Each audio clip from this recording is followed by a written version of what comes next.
ဆိုတော့လူတယောက်အနေနဲ့သူ့မှာလွတ်လပ်စွာပြောဆိုပိုင်ခွင့်ရှိတယ်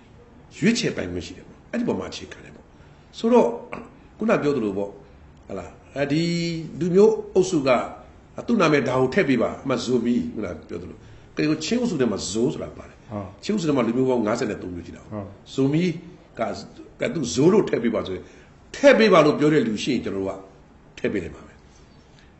အဲ့တော့ဘယ်လူမျိုးစုကတော့သူကပြောတဲ့လူမရှိဘူးဆိုရင်ဒီလူမျိုးစုကပျောက်သွားမှာပဲ